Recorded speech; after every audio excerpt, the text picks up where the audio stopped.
All right, welcome everybody.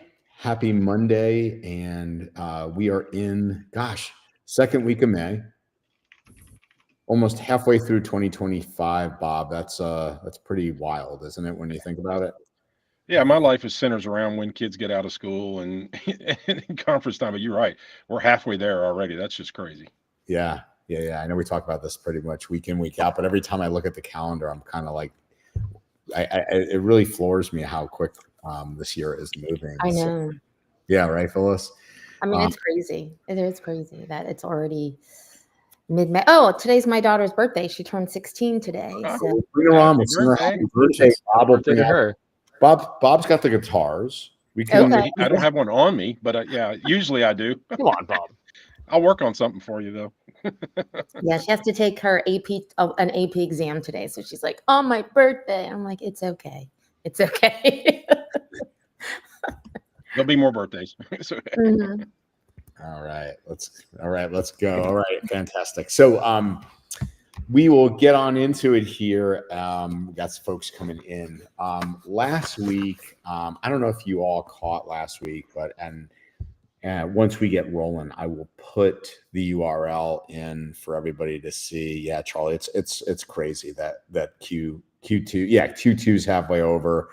For those of you that are really focused, like I know Ed Correa out there is, in peer groups that are really, centric around selling, your metrics and everything. We, deep into Q2 already. It's pretty wild. But what I was going to say is last week, for the fourth year in a row, Philip, or as he goes by, Phil Langlois of Verizon, joined us and reviewed the 2025 DBIR.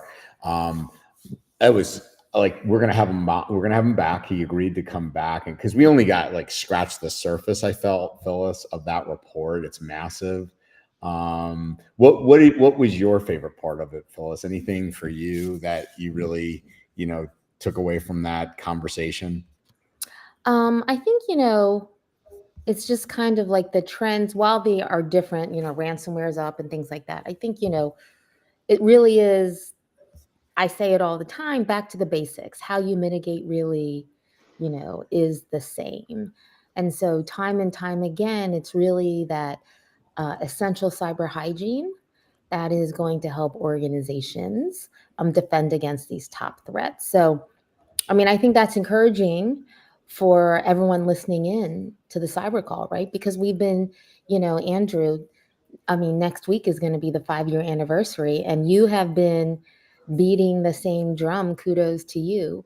What is it that MSPs should be, doing, implementing on their own enterprises, and then, implementing on their customers' enterprises. And, this webinar in particular is like, this is how we can do it, and this is how we can monetize, right? And how you should be having those regular quarterly check-ins with your own business and with your clients. So yeah. It is a kind of interesting when you take a kind of a retrospective back. We talked about things that you guys have done, like the community defense model. Mm-hmm. For those of you that weren't on the call, CIS does a great job of looking at the threat reports, Verizon being a big one. Mm-hmm. And then looks at the attacks, maps them back to MITRE and says, hey, if you had these controls in place, what would the efficacy have been? And it's a phenomenal report. But it basically typifies what you're saying, Phyllis, which is, if you had a basic security program, call it IG1, mm-hmm. CIS in place, majority of attacks you would stop. Right. So yeah, I thought it was really, the thing that really I loved hearing Philip say, in kind of in a weird way, when I say loved, and not in a positive way, but just the interesting part of vulnerabilities, like that overtaking phishing as the initial access, for initial access. Mm-hmm. That to me was like that was like pretty profound. That being and then the rise in third parties doubling year over year. Yeah. Because those two, I was having a conversation earlier today. Those two things go hand in hand, right, Bob? I mean, so often, the conversation I was having earlier in the day was, my customers, and I love Stephen and Jason's. We'll get to the today, I promise. But I think this is really interesting because, so often it's like, I can't, customers don't want to buy vulnerability management. And it's like, well, no kidding. It's that doesn't speak the language of the business, as Brian Blakely likes to say, right, Bob? I mean, now talk about what runs the business and drives revenue, and what are the implications to those systems if they're down, right, to your customers, to your contractual obligations. That's a very different conversation. Fair?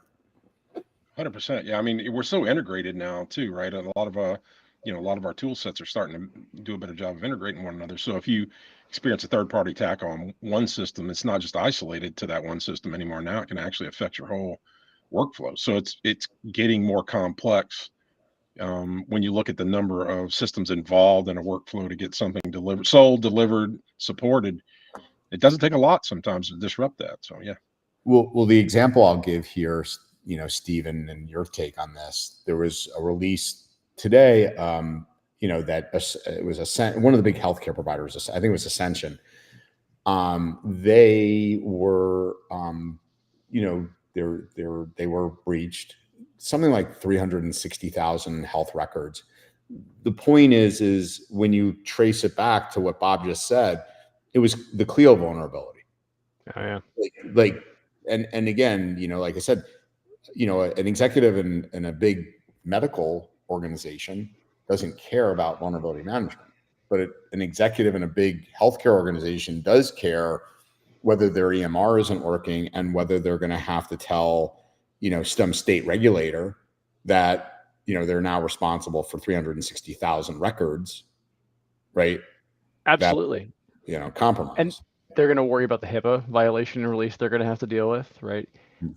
There's a way to speak to a business that isn't your software's out of date. That's very challenging to explain to a business leader, but it's a lot easier to say, hey, how much does it cost you every month to have an employee? Say, I don't know, average of $10,000, whatever the case is. Well, what if you have 5 employees that are 50% down for 2 weeks? Then the math becomes very trivial to say, there's a reason we're doing this. It's an ROI. We're just doing a cost benefit analysis of keeping stuff up to date. And beyond the security implications, there's always like, hey, our software is up to date, always has some significant benefits to it too. As long as you can speak to the risk and the cost, it's a lot easier to talk to an owner. Yeah. Jason, any thoughts on that as you hear? There's definitely like an underestimation of risk. People always think, oh, that'll never happen to me. I'll never click on that email. I'll never download that malware. But it happens to people all the time, every day, and it's those people. So it's kind of like you don't rise to your best intent and what you think you can do when you're paying a lot of attention. You fall to like the level of your systems and what's default and what's allowed.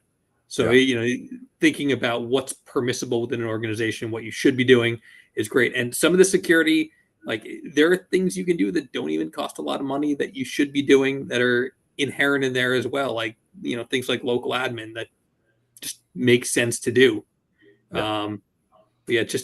People don't think about if you try to sell them cyber, they're gonna say, why do I need this other thing? But if you talk about the business risk, like Stephen was saying and Bob was saying, like it helps them connect to what they're actually trying to buy and what they actually care about. Yeah, absolutely.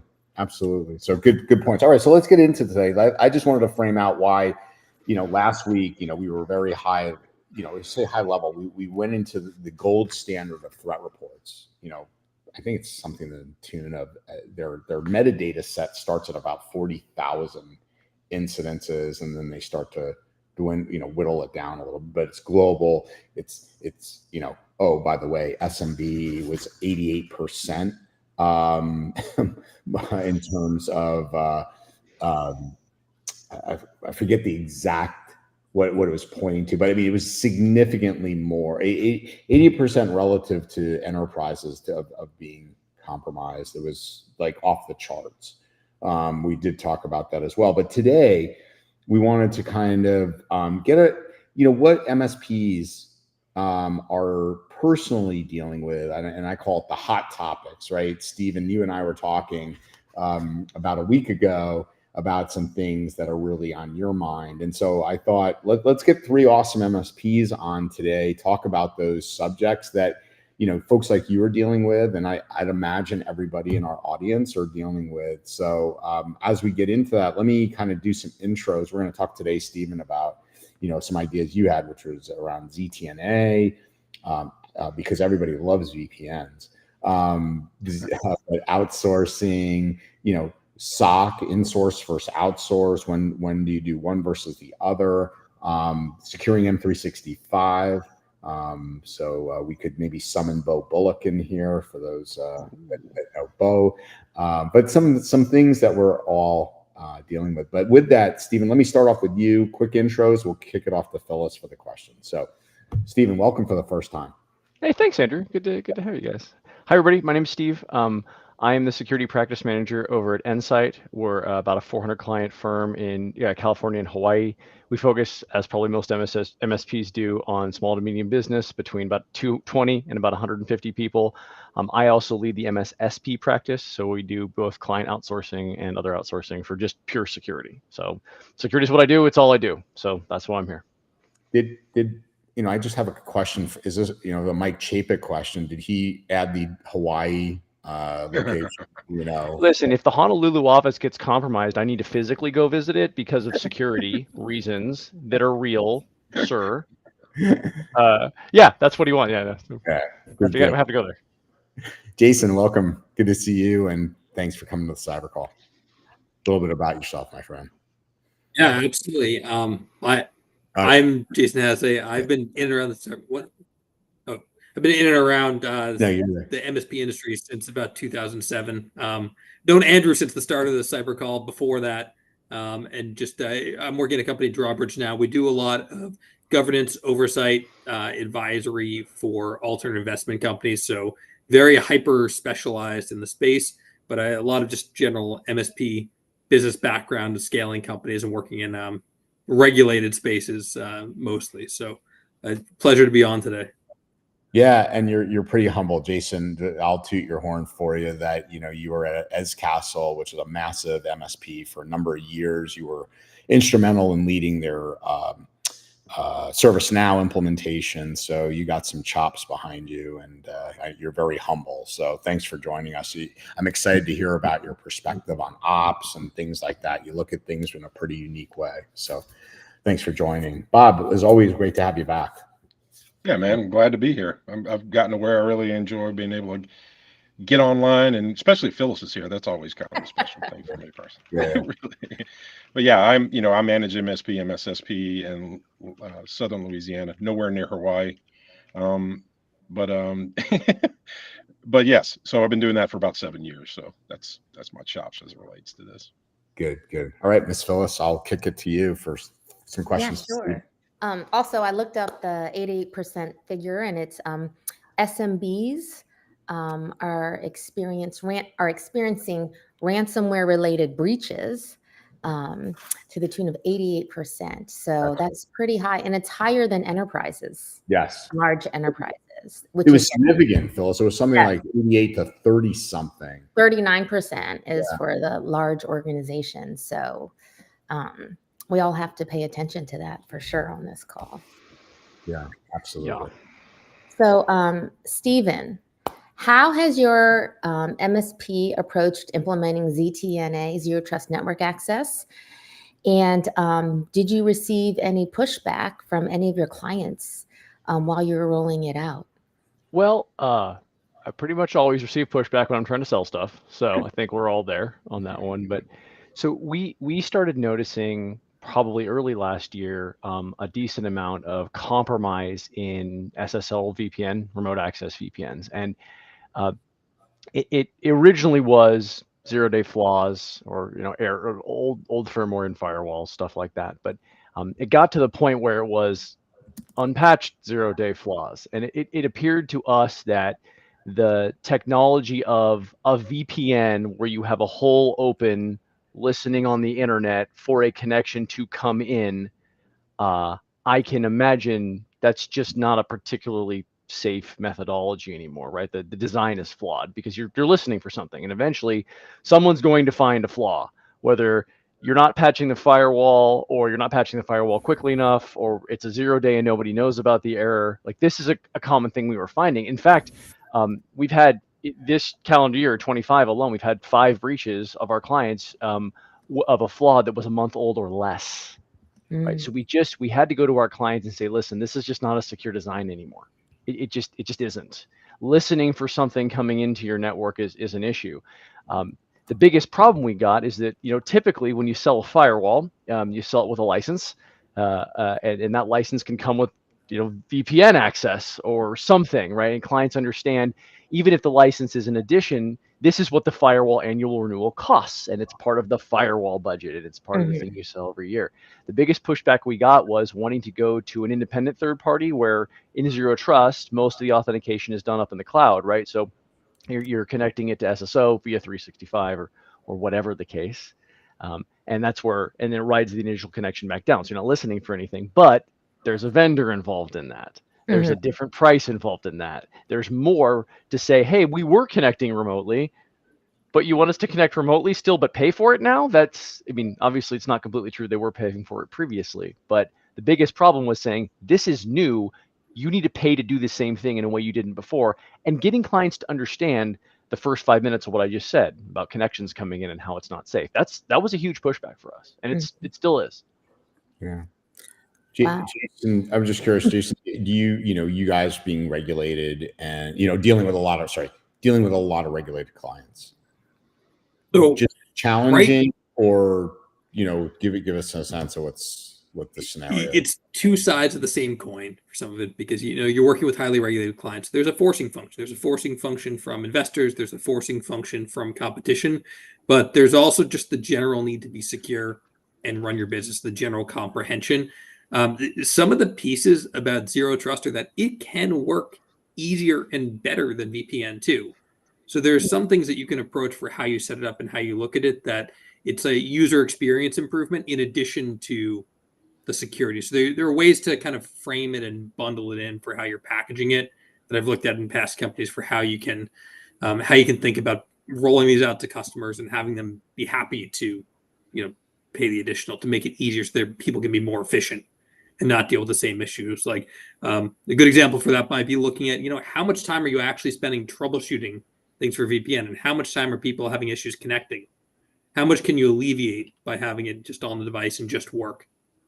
So there's some great examples around that too that you can enable through the data as you talk through that change. Is there some elasticity, if you will, with the funds, because these companies you deal with, when they can't work, you're talking millions and billions of dollars potentially trading. Does it give you more leeway with them in terms of a business kind of positioning of why they need to do this versus others? It's the same as Steven was talking. It's just, different scale and value for what the people are doing and what the event is, but it's the cost of time, the cost of your people's time and their ability to work. So if you're framing it in that context of, if you avoid this much downtime, you're able to save this much money, it's a really good return on investment. It makes it an easier selling point. Whether you have it as, a frontline worker or an investment banker or whoever. So there are a lot of similarities in that sales cycle and that conversation. Got it. Cool. I'm with you on that, Jason. There's also something to be said for the ease of use, like you were saying, right? If you take the firewall out of it, you put it up in the cloud, right? It's a lot harder, a lot less troubleshooting. It's a lot harder for things to go wrong in that scenario. It's absolutely a good way to present it. Even so, some people are still getting rid of their office with the new 100%. realities of remote work. There's no office. You're not trying to connect to the office. People want to work from more and more locations. They want pops around the world, and the technology just enables that better in a lot of different ways. Yes, that's very true. So speaking of, excuse me, everyone working hybrid and remote today, what practical lessons did you learn when replacing VPNs with ZTNA solutions with today's environment? Steve? Yeah, I got to tell you, a lot of VPNs worked through the Great Firewall in China, and a lot of ZTNA does not. which I thought was very interesting. Now, we don't have a ton of clients in China, but we have several that regularly travel. That was a pretty significant thing of finding a very specific zero trust solution that actually worked consistently through the Great Firewall. That was a hard one for us. The other things that we found is, so VPN, of course, if you're connecting to your own firewall in your own office is dependent on the internet connection in one physical location. So if I travel from California to Europe and want to have a VoIP call, but I have to do it over VPN, the latency of going from where I am to my office and then back out to the VoIP provider is very challenging, right? That could be a very significant issue. But there's lots of zero trust entry points across the entire globe. So you can get a little bit better latency. And I know this is going to sound weird, but better performance in lots of cases where you have maybe an underpowered firewall and 14 or 15 people trying to connect to a VPN at once. I'm not going to tell you can run, Revit or AutoCAD over it, but we have seen that it is faster. It is a lot more easily managed. It's a lot easier to SSO. And as Jason was saying, having it just work, a lot of these the zero trust clients, you can put on an endpoint and have it auto connect. It's just on, right? And if you're connecting to a local node, you may not necessarily have a lot of user visibility at all, right? So you're safe then from like public Wi-Fi and stuff. Sorry, Andrew, go ahead. No. I was going to ask you, do you find like with single packet authorization, like it is an additional layer for phishing as well, Stephen? Like, It does a really good job of like checking the traffic to see where you're going. I don't know if you guys know, but Kelvin and his wonderful SIP product have a protection of 365. So you can see like if somebody logs in to a 365 page from a mirrored page, you can actually look at that traffic in zero trust as well and say, hey, this is connecting to a known site, and map it back to threat intelligence. And Phyllis loves that kind of stuff. So there's a lot of really significant benefit to filtering your traffic through a secondary connection. It's just really hard if it's half a planet away, because you're going to get crazy latency. Good point. Interesting. And it drives home the point of, the usability going up with the speed. Yeah. So what were the biggest misunderstandings about zero trust that you saw when rolling it out to your SMB clients? And how did you reframe it? We already talked about it a little bit. Was there anything additional that you wanted to add? I really want to echo Jason's simpler point. For zero trust clients, since we've chosen a large global organization for our zero trust, right? It's not that happens to be whatever firewall vendors there. I can put it in my RMM, and so I can deploy it very quickly with configuration profiles, and I can set it to always on. So it can be functionally seamless for a user, right? Now everybody knows remote access and anything messing with a connection is not always going to be completely seamless. But everybody who's on this call, somebody's done some level of VPN troubleshooting where it didn't work and it was working, and then all of a sudden you couldn't access because the DNS was somehow broken, and it goes on and on and on.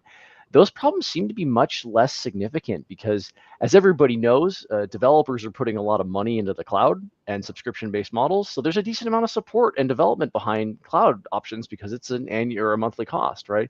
So the biggest misunderstanding is it's going to be very, very expensive, and it's really not for when you frame it in the view of employee productivity.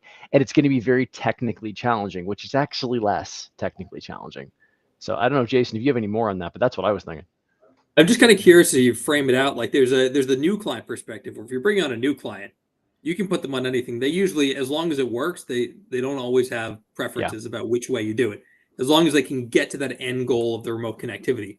But you have a bigger challenge with those existing clients and changing over. And I don't know how it's been changing over some of them, where you might get more pushback because they're already a client, they're already on something existing. You're telling them the new clients are going on this other thing. Like, how have you bridged that gap from the existing clients to the new? You're absolutely right. Right. That goes back to the first thing. If we have VPN, it doesn't cost us anything. Now, of course, we all know that's not true. Right? It comes in the firewall license. Why do you want us to pay $7 a month per person for this thing? And you're right. And basically what we have to say is, listen, we've had a bunch of attacks recently. And as security, my job, and everybody should know this, is to predict the future. Right. And in complete honesty, I'm not very good at that. right? The bad guys innovate and the good guys catch up and the bad guys innovate. So I'm trying to prevent you from ever getting attacked or breached in this way. We've seen a lot of these. This is why we're recommending this standard. Is a challenging conversation, but it's one that's important to have, right? Being able to say, listen, I know you haven't ever been, but several of our clients in this exact same configuration have been. So it's our job and it's our duty to tell you this is something that is a vulnerability of yours, and it is kind of a generic amorphous vulnerability that may happen in the future, but we're seeing it realized. Yeah. Are you and seeing any differences with the upkeep side of it too? Because there's like the patching on the agent, the patching on the VPN.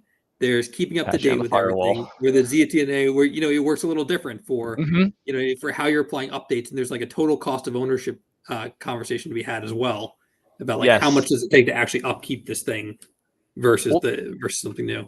that goes back to vulnerabilities from the Verizon report, right? This is a road access technology. A vulnerability in that's really bad. It's really, really bad.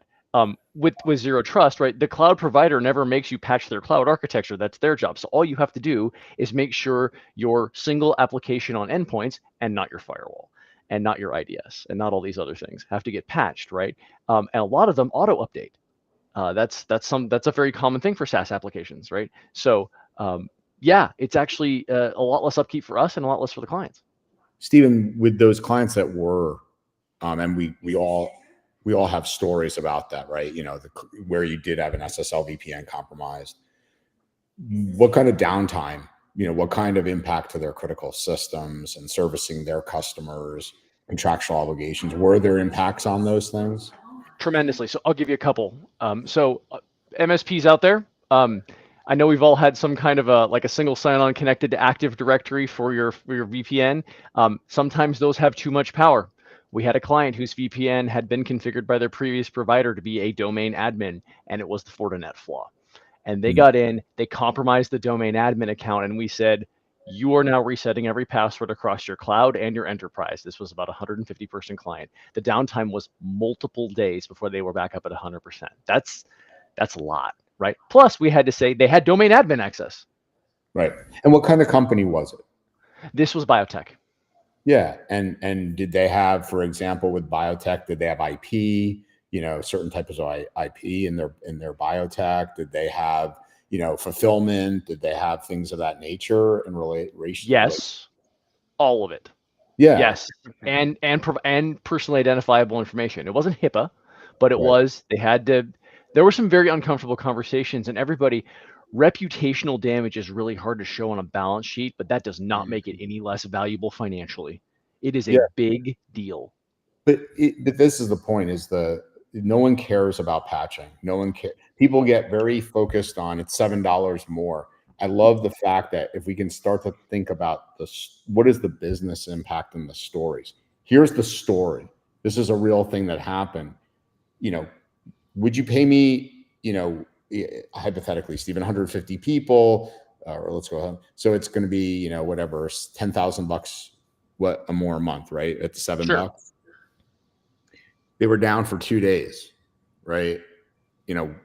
What's that cost, right? It's fun having that conversation with attorneys.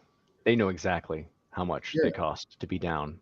And a lot of some of the SMBs don't. I mean, we all know that financial planning and analysis is crazy strong in some of the smaller businesses, but all the hourly billing employees, where you're charging any type of consultancy, they know exactly how much it costs to be down. And you can say, listen, they weren't even 100% up in 2 days. They were 100% up in 5 days. They were 50% up in 2 days, right? There's a lot of really trivial arithmetic to do to say, this is worth removing this risk. Yeah.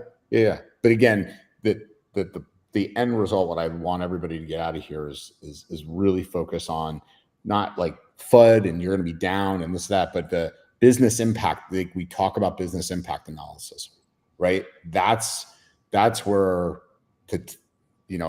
I'm seeing companies that are selling the most.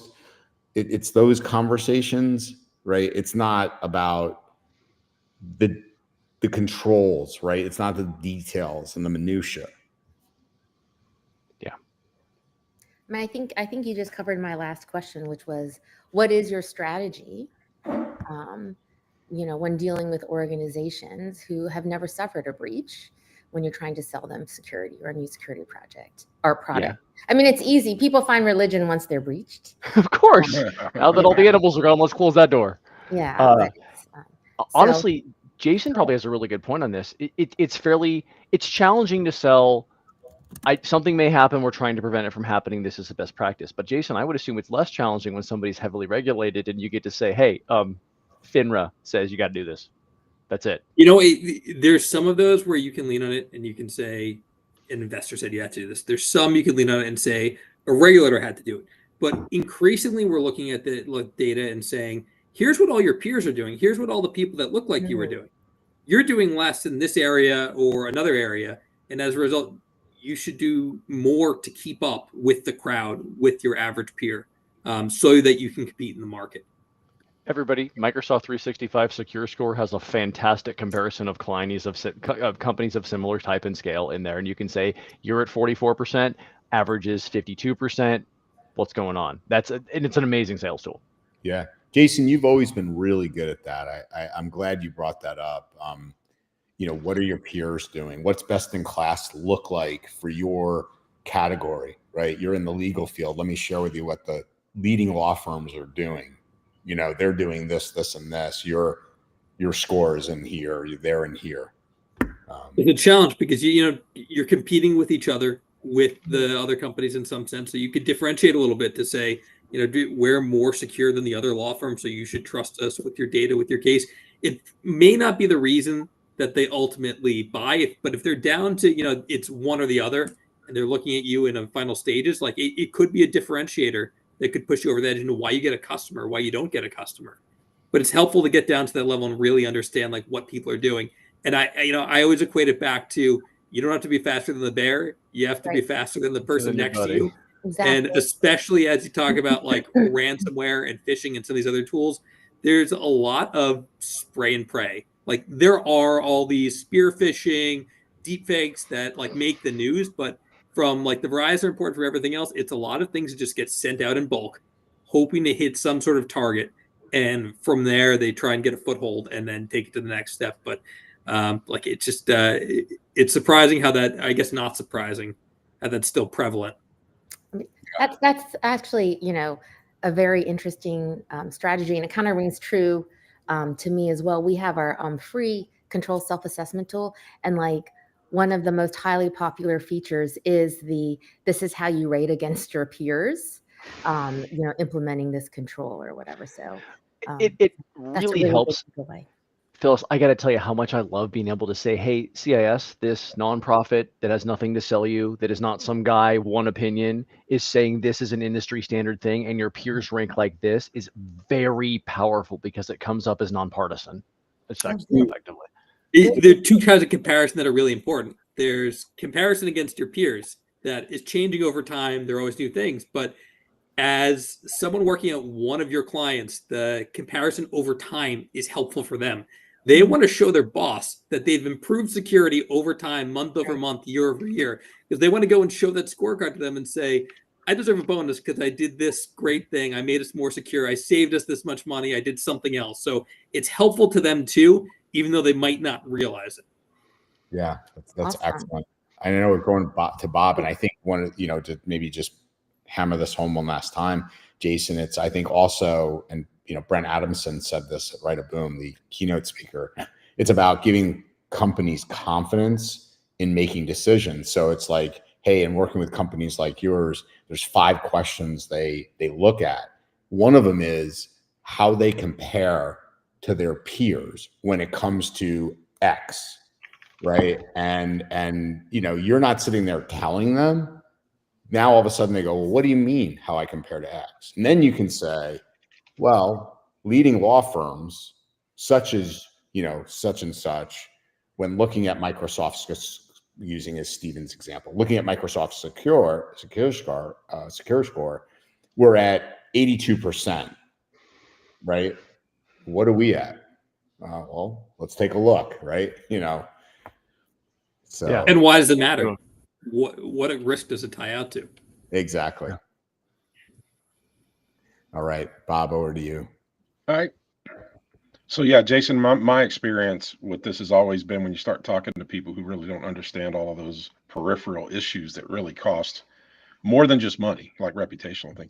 It still comes down to a $1 + $1 is too damn much in their minds, right? Because they just don't have any emotional attachment to the situation. So have you found a specific story or a tool or an analog in some way to, showing clients that that the risk is not acceptable and they should be invested in a cybersecurity strategy? And it's probably going to be, I know you're going to have two or three, but have you got?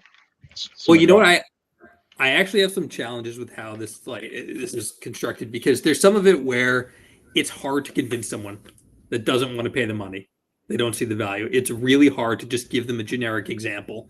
So you can talk about MGM, you can talk about, Stoli having ransomware and having to file for bankruptcy partly as a result of it.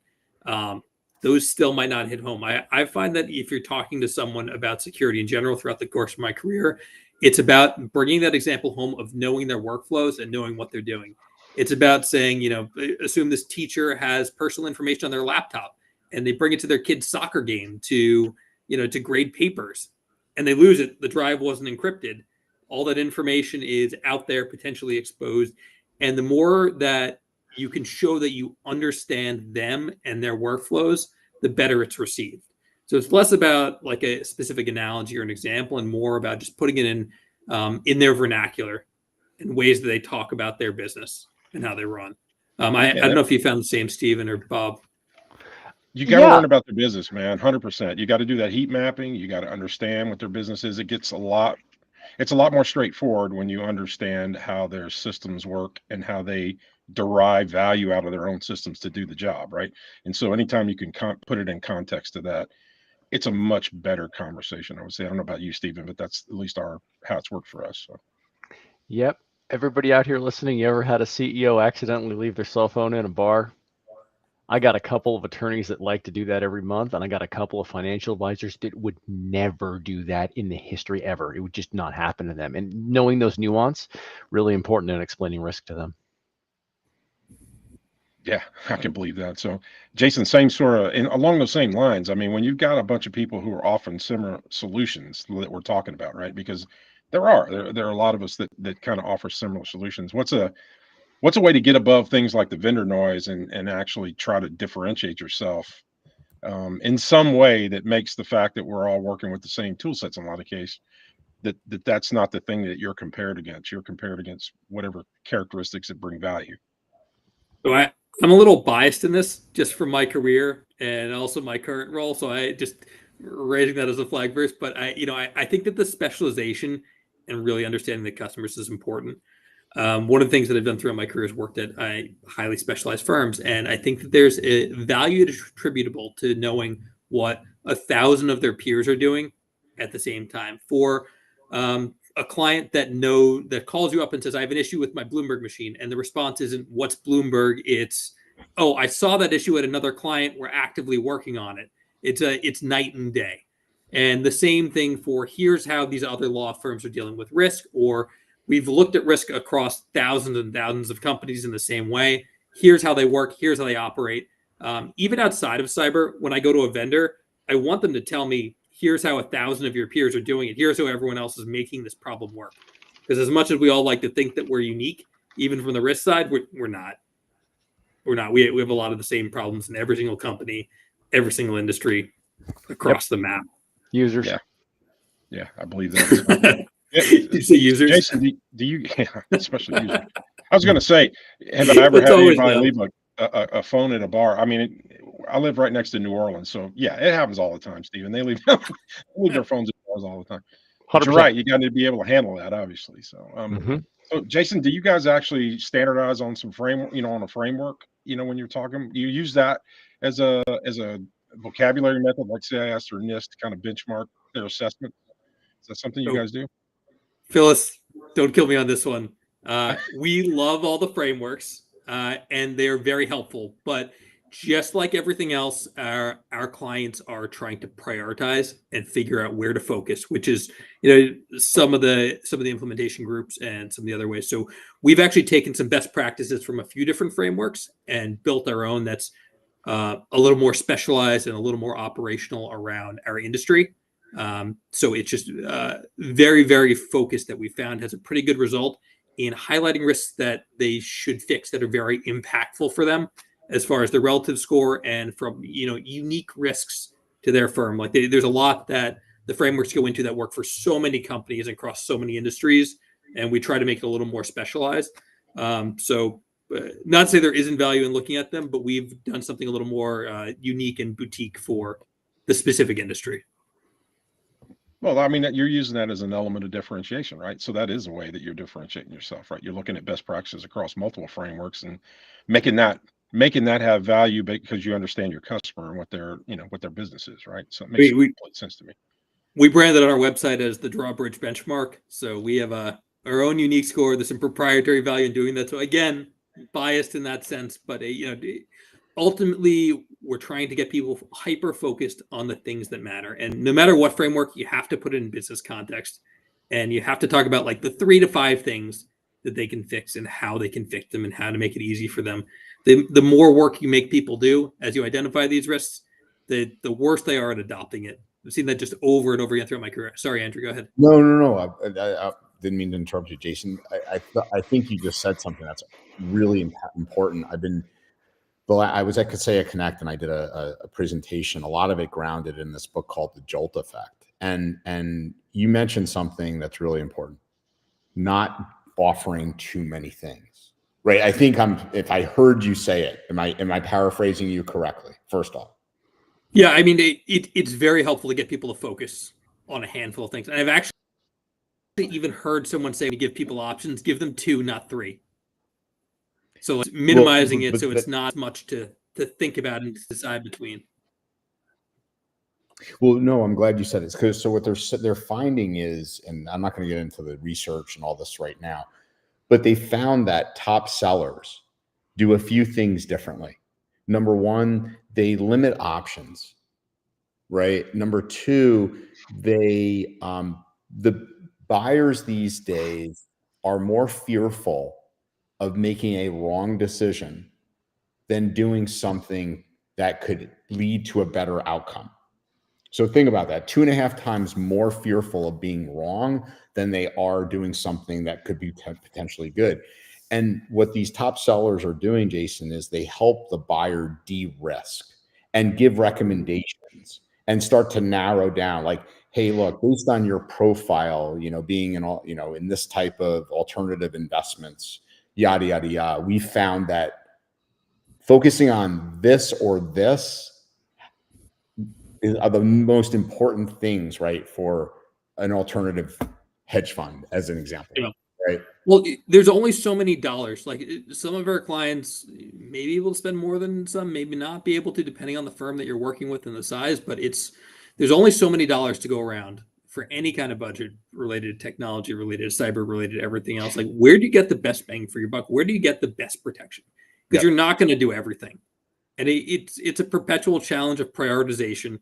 And there's no perfect answer. Yeah, no. And this, like I said, there were multiple studies this book cites that as you increase options, actually decisions go down significantly. Yeah, they did that jam or the jelly study in a supermarket. Yeah, where they had like the 50 jars and nobody bought when there were so many choices. But when they reduced it to like 2 or 3, they were able to decide, and they made a lot more sales. Yeah, that was one of the, they cited many studies. That was one of them. It's obviously people will go, well, how is jam related to technology? It's not about that. It's about how people's psychology works when presented too many options. So yeah, I spend a lot of time looking at those kind of things. I leave the highly technical things to people like Bob and Steven who are a lot smarter. So Jason, I mean, I know you guys do assessments, right? So have you managed to use assessments as a way to kind of create some recurring revenue, or to at least help with the roadmap conversations that go on with your prospects? We're actually in a unique place. We do governance, risk advisory. We don't do any actual like hands to keyboard of fixing things. So we are in a unique place to do a tremendous number of assessments, and we've built enough data around it that we're creating our own score through those assessments that kind of helps steer the conversation. But we partner with a lot of MSPs, And what we want to see is we want to see risks get highlighted and roadmaps being created for MSPs of things that they can fix that are impactful, that can really drive the industry forward. Because we're working with alternate investment people that sometimes get a better reputation, but a lot of the money comes from endowments, from institutions, from universities, from hardworking people there, like the FDNY or whoever else. And do you want to see that money protected? You want to see people do well. So it's really important to see what we can do to just partner with every technology provider and everyone to get the level increased, just like Andrew's doing with the CyberCall across just the whole ecosystem. Yeah. All right. Phyllis, over to you. Yeah, sure. Just changing gears a little bit. So, Stephen, when did you realize it was time to outsource your SOC, and what made you pull the trigger? So EDR has a lot of logs. And that makes me happy. And I want our clients to also be happy. But having a bunch of data that you don't do anything with doesn't generate that level of joy and confidence. So I think there's a sweet spot when it comes to clients and client count and engineer count, where, listen, if you've got 25 clients and you have an EDR and you're sending all the alerts to your help desk, you're probably not flooding that help desk. They can probably actually respond and see things. But at some point, you get to so much noise that needs to be filtered properly, and maybe you don't have a KQL expert on site running your SIM that is doing absolutely everything, that it's worth it to outsource, to have, say, listen, we're watching 24/7. We can lock accounts 24/7. We can isolate computers 24/7. And I think it's about 25 to 30 clients, right? Any more than that, and you have all this really great data from the AI on top of an antivirus that is an EDR, but you're not doing anything with it, right? And you may miss an impossible travel, or you may miss behaviors and stuff like that might not be something you want to miss. Mm-hmm. And Stephen, you just curious, obviously you're focusing on EDR right now, but what about, for companies that are regulated and you have to ingest logs, or, companies that are, more mindful, even just because of maybe a cyber insurance questionnaire and want to log just from a forensics perspective? I mean, now you're starting to talk about a significant amount more data. Do you guys look at that as well, in the analysis? Absolutely. So the point of this whole thing is to say the financial and demand will drive whether you're outsourcing your SOC or not, right? If you have one client that's giving you $100 million a year to watch their SOC, you can probably make your own. But if you have a bunch of clients that need 24/7 monitoring, or they need to come ingest different data sources, or they need to have a SIM that's monitored, and you can't staff for that, you either are locking yourself out of that client market, you're not doing them the best service, or you need to outsource your SOC. And there are plenty of very nice outsourced SOCs out there on the market right now. Andrew's got several right at Boom, by the way. And so it's something to be said for. Listen, at some point, the cost to protect and the cost to monitor are both absolutely required. You can't just say, I installed this thing and it's fine and it's good. The human element matters. And I think there's an upper limit as well when you need to ingest all this data, you need to take all these sources, you need to look at all these logs, and it's literally less expensive for you to build your own team. But I think that's going to be far afield of the average MSP size that's listening to the call. I feel like one time, Andrew, someone asked Gary Pica that on this call. And I feel like Gary Pica said, you have to be around a $200 million MSP to offer your own SOC. Yeah, I'm with Gary Pica, which is a sentence is pretty safe to say. Yeah. So that, kind of speaks to your finances. So you went and you shopped for a SOC. Can you tell us what non-negotiables did you look for when you were looking for a SOC to partner with, and what red flags should we watch for? Right. So I think this is going to sound interesting coming on the CyberCall, but I think the most important part is business maturity of the SOC, right? I need someone that integrates into my PSA. I need someone that can actually call me and give me information that is relevant when it's necessary. And I need someone that can actually stop the flow. Everybody knows the first thing you do in an incident is you stop the bleeding, right? That's by far the first thing.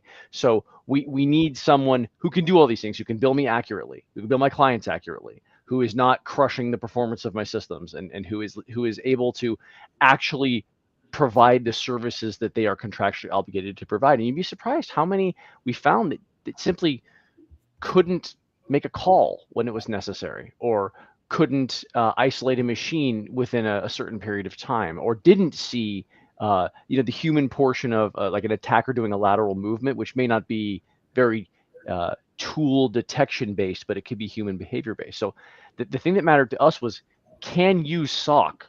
Let's start there. And the biggest red flags we looked for were someone that literally couldn't integrate into our PSA. Like if you have someone that cannot automatically bill your clients, they are missing other business maturation portions. There's something else that's not quite there. Engineers build great companies, but at some point you need to be a business partner in the channel. Without that, it becomes extremely challenging to do business with you. I think that's the number one thing I would watch out for. Make sure they integrate with your systems in a way that is useful. Awesome. Over to you, Bob. All right. So Jason, I'm going to swing this a little bit different direction now. So this is going to go to more of the cloud-based, environments that are so prevalent nowadays. But in your opinion, what's the number one mistake that you see clients making when it comes to like doing Microsoft 365 security? I assume you guys are involved in that to some extent, huh?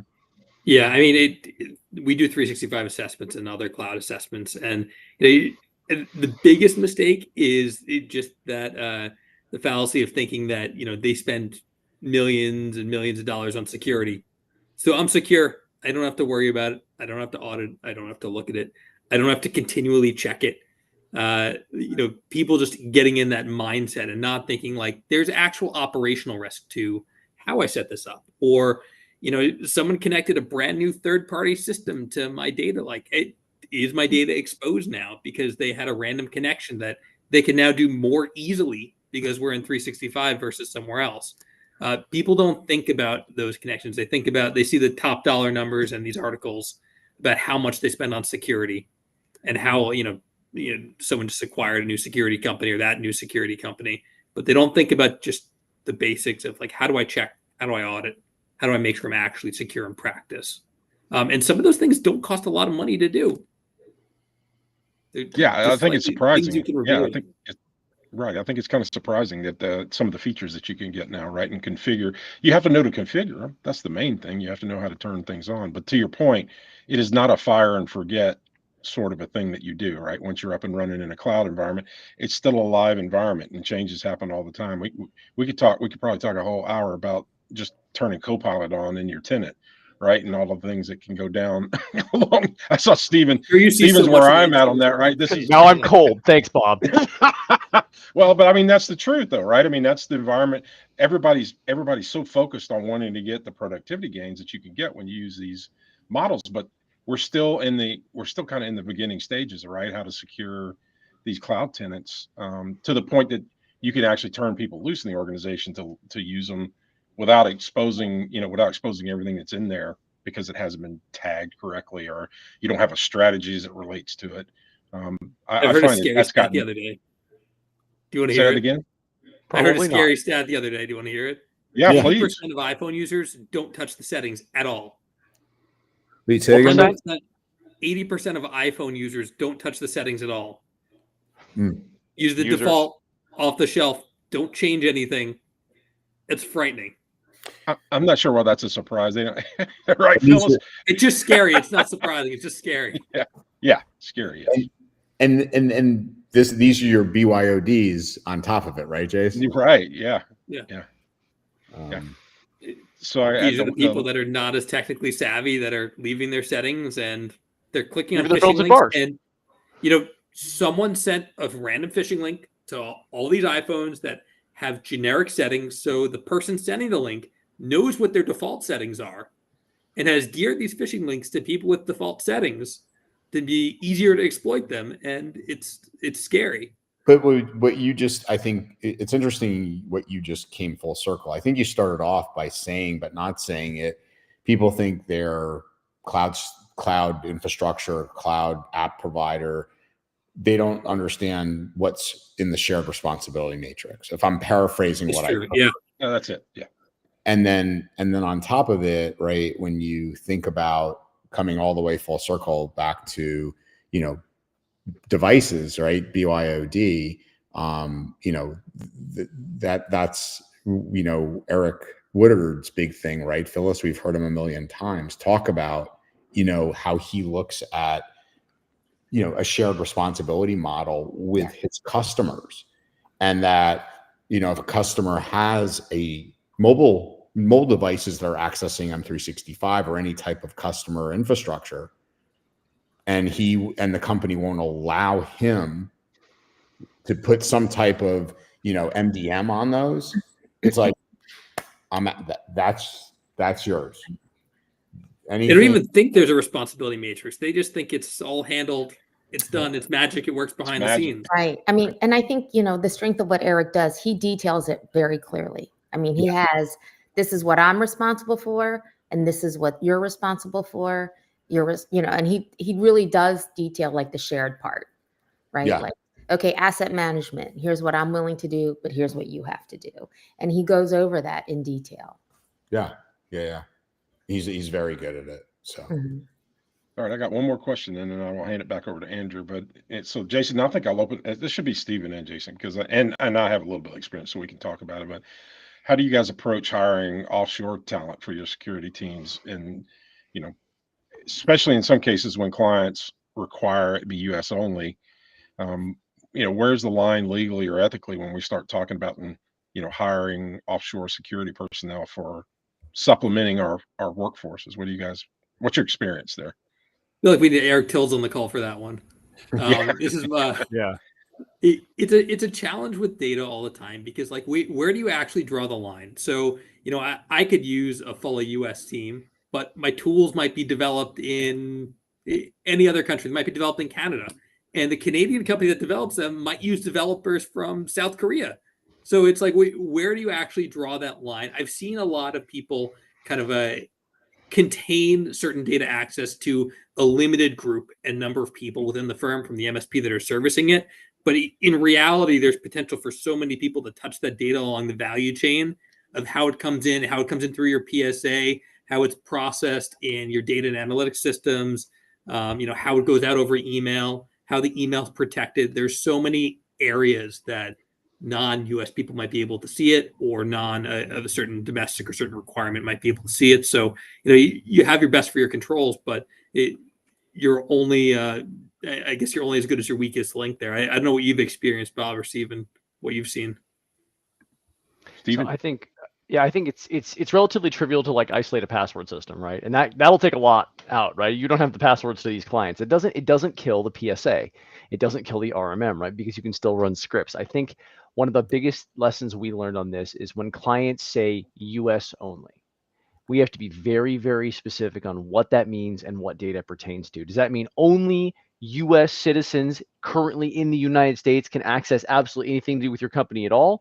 Or you only want people who are a US citizen or in the United States log in your systems? They're not the same thing, right? And being able to very clearly say what can and cannot be accessed. There are some clients we have that have very, very, very high levels of security, right? They're in the 365 GCC high, and they're very, very, very specific on what data can be there. And we just have instructed our employees, you absolutely do not access these systems. We take away as much as we can, and we, in writing, tell the client, this is our protection. One or two, it's not been good enough for. You just say, hey, we do have offshoring, and it is possible that at some point something could happen, but we are doing our best. It's usually okay, but not always. Yeah, we have some state law enforcement agencies that we have to be very careful about, right? So we have a subset of our organization approved to work with that group, and all of our workflow systems have to be able to support that isolation, as we're doing things like support or engineering. So it takes a different mindset, to be able to kind of run the ball there. So back over to you, Andrew. Yeah, well, you can just let Tracy loose on them. They'll listen once Tracy. Yeah, he is our secret weapon as far as our abilities are concerned. Yeah. All right. Well, first off, I put a quick link in there as we close out. Next week is the 5th year anniversary. We'll have Kyle Hansloven, CEO of Huntress. We'll have Wes Spencer and Gary Pica. Phyllis, you're welcome to sit in, but it's going to be the originals here on the CyberCall. It's hard to believe it's 5 years in the making. So we'll look forward to seeing you all next week. Please share it out. That URL is to put on your calendar and has the URL to the actual event. Jason, thanks a million for coming on. It was awesome to have you with us for our first time. Was this a first, I think, for you or not? First time. First time, yeah. Same for Steven, I believe. Yes, sir. Many more to come. And Bob, thanks as always for sitting in and doing a phenomenal job co-hosting. Phyllis, great seeing you as always. So a great time and great subjects. Have a great week, everybody. We'll see you soon. Take care. Thank you. Take care. Thanks, everyone.